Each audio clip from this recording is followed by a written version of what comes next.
You may be forgiven for thinking that now the final DLC for BF1 has been released, that that's it for future content, but I think you'd be wrong.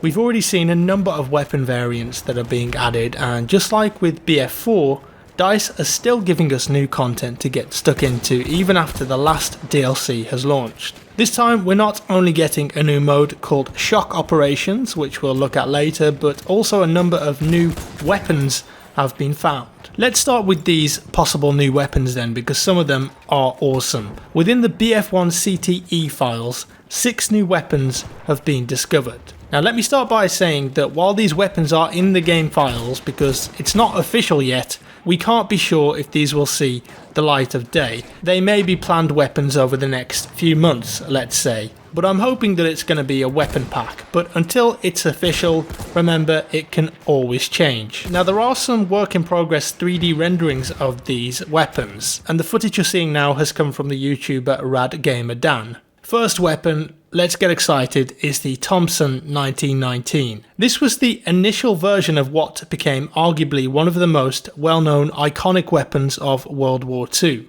I'd say that as gamers, most of us are familiar with the Tommy gun from World War II games, or even movies like Saving Private Ryan. Let me give you some official names of the Tommy gun though, because some of these are hilarious. The Chicago Organ Grinder, the Chopper, the Chicago Piano, and of course the classic Tommy gun. I think a lot of those nicknames came from gangsters though. I'm not sure that I'd want to be hit by the Organ Grinder, but when it comes to video games, I can't wait to get my hands on it. It was made by John Thompson in 1918, and this particular version was not actually used in World War I. It was very close though. The first shipment of prototype weapons arrived on the docks for shipment on November 11th, 1918, the same day the war ended. Stands to reason that this will be an assault weapon in BF1. We do have a few interesting stats though that have been found thanks to user Dan Minigun.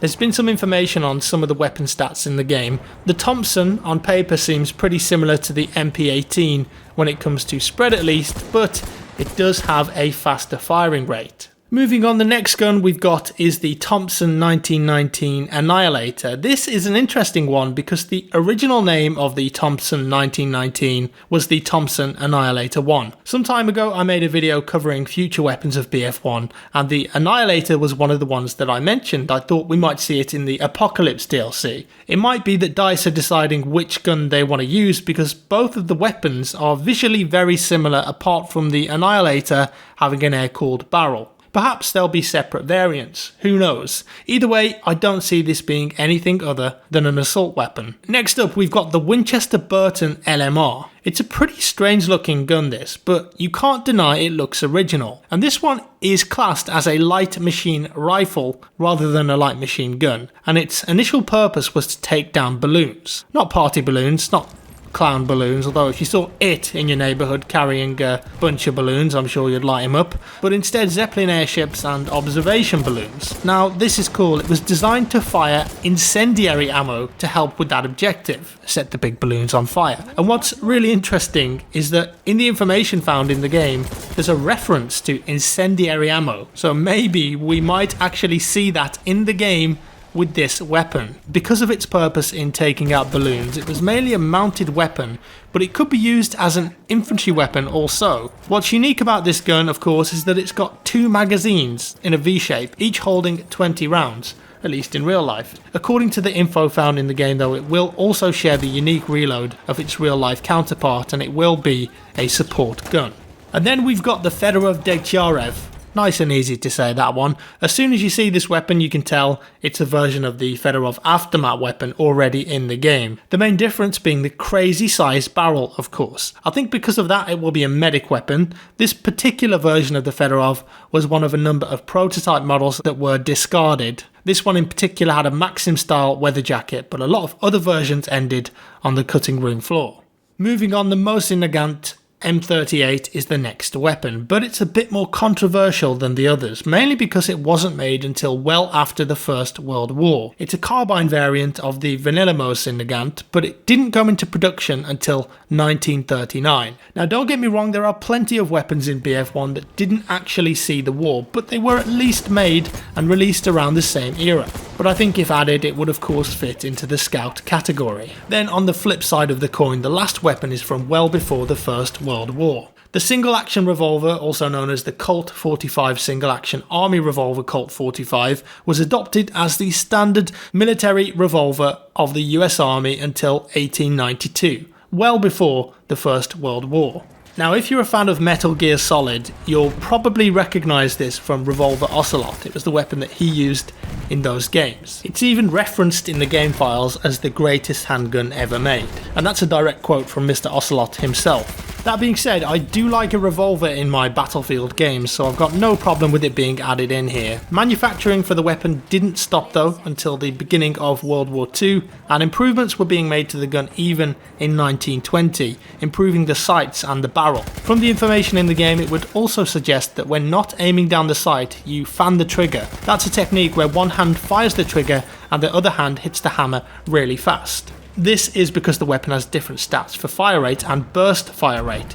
Could be pretty interesting to see that on a sidearm in BF1. There could be another variant of the BAR coming to the game too. The BAR in World War II had a fire select option, which could be what this weapon is, because according to the stats it seems identical to the base gun, so there might be an option there for a faster rate of fire with enhanced recoil and spread. So those are the new weapons that were found. Pretty exciting if you ask me. I'm really surprised. I didn't think anything like this would be coming to the game, but it looks like DICE are releasing a big weapons pack. So then, onto the new game mode, Shock Operations. What is it? Well, it's come to life really from the community, as it's been much requested for some time. Shock Operations, it doesn't follow the same 2-map format as traditional operations. Instead, one operation is just one map. I guess you could look at it more like a large game of Rush. 40 players too is the maximum, which used to be the default size for standard operations before they decided 64 players was what they preferred.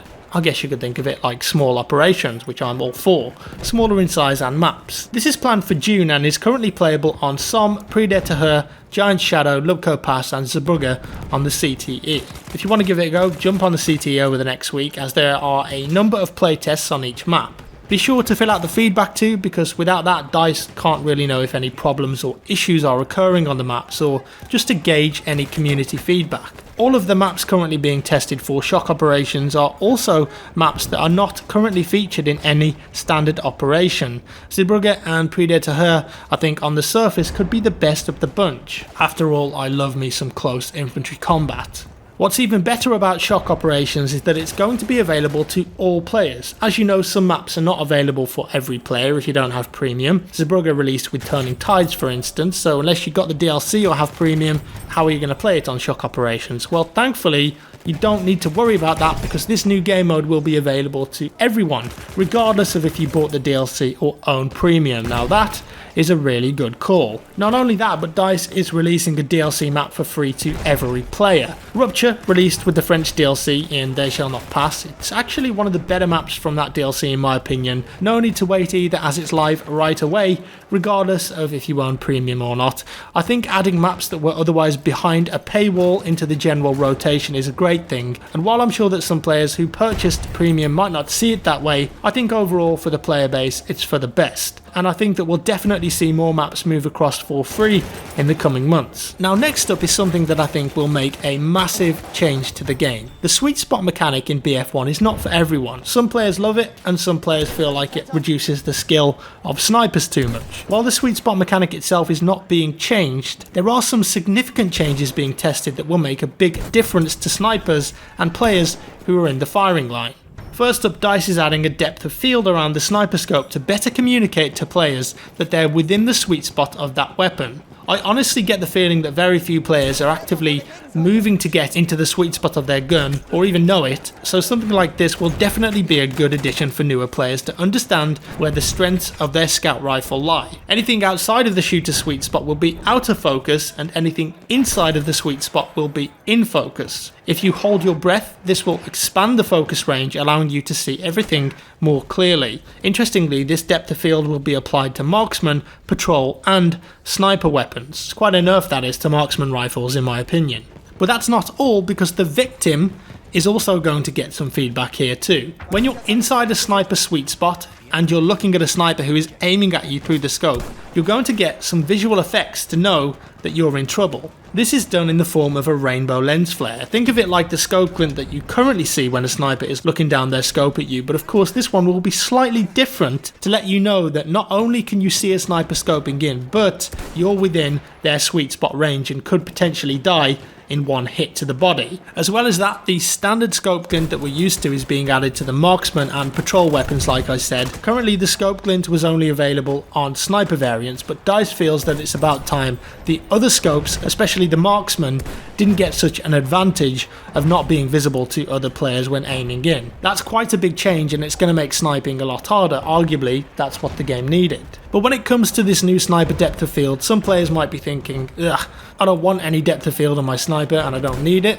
I prefer it as it is now. Well, DICE have got you covered. As it's coming so late to the game, there is going to be an option within the menu to disable that feature if it's something that you'd rather not experience. This whole system, of course, as with all things in the CTE, is work in progress, so it is subject to change and it might not even make it to the game. Wrapping things up, DICE have announced that June is going to be the final monthly update we're going to get for BF1. Rest in peace. We're at a point now where the game is finally coming towards end of life, being released just shy of 2 years ago. And as we all know, a new Battlefield game is due out this year, and by the summer we'll probably more than likely have found out what it's going to be. With that being said, I think it's awesome to see new content being added to BF1 this late in its lifetime, and it's great to see them still tweaking certain aspects of the game even though a new game is in the pipeline. But eventually DICE have to say enough is enough, make a cut-off point and say right now we need to just focus fully on the next game, and it looks like that cut-off point is going to be around May and June. So that's all for today, folks. Let me know your thoughts down in the comments below. I'm pretty impressed, to be honest, with this last minute update, and hopefully it can keep the game ticking along until we can get access to the new game in some form of alpha or beta. If you enjoyed the video, give me a thumbs up. If you didn't, a thumbs down. Subscribe for more, and I'll see you in the next one.